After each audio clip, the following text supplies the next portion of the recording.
I just wanted to talk about the beard for a minute because it's quite something. And how long did it take you to grow it, first of all? It was 6 months, and then I think I had it for an additional year after that. Mm-hmm. And how did people treat you? No, that's not what it was during the movie, right? That's cleaned up. No, that was it. Oh, really? Well, then it didn't look like that in the movie. Maybe it's because there was so much ice on it too, because it was always frozen. That was actually wax. I had a fantastic makeup artist in this movie who did all the stuff from the bear mauling, and there was wax that she dribbled all over my face every day. It was about a 4 to 5 hour makeup job every day with all the scars and. So again, it was just a joy, yeah. The whole experience. But now, see, you're growing it back again or something, or you're just going to keep it at that level? A light stubble. A light stubble. Yeah. Do you like wearing? I don't think I'll ever have a beard like that ever again, unless it's for a role. But yeah, it's hard to maintain. It's just stuff gets in there. You know, you're eating, and then food falls in.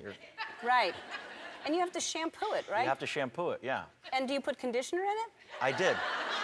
Because you want it to be soft. You do want it to be soft, otherwise it gets like a Brillo pad. And can you? Yes. And who wants to feel that? And so when you have food in it, can you tell? Oh, it's very visible, yeah. I mean, no, but if you don't have a mirror, sometimes do you feel like you've walked around and there's been food in your beard? Well, if you have good enough friends, they notify you if you have mustard on your beard or something like that. They let you know. All right, just checking. So you've always been like a daredevil, but you've done, I think I've talked to you about, you swim with sharks, or you have. Yeah. And you jump out of an airplane. Yeah. On a regular basis, or will you? I only did that once. Will you do it again? When both parachutes don't open, you tend to not go repeat something like that. Yeah.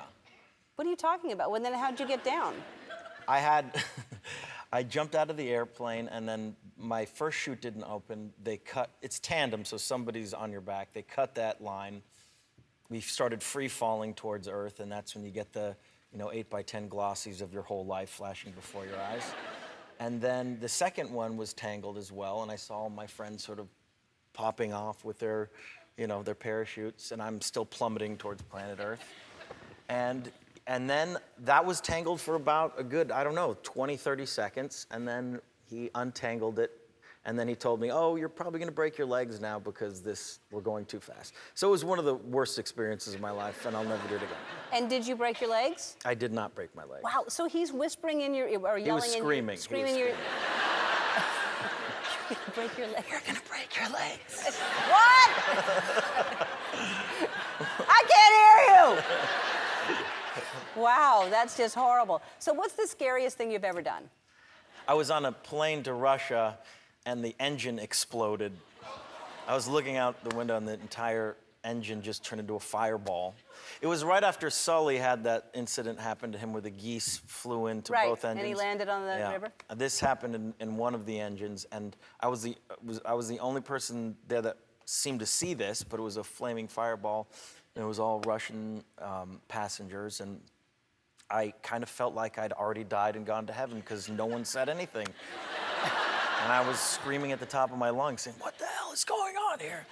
And these people just kind of looked back to me, and the stewardess came out and said, we seem to have a slight problem here. And the Russian guy finally said, what is the problem? And he said, well, we lost one of our engines.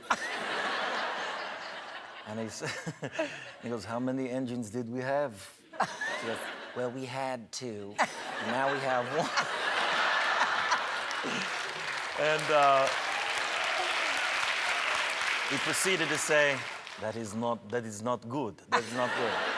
And we basically dumped fuel for 45 minutes and did an emergency landing, and all our tires exploded, and there was 100 different ambulances there, and it was on CNN, and that was another bummer. Wow. Oh, my God. That's incredible. I feel like I should write a book now. Yeah, well, no, I'm going to write it.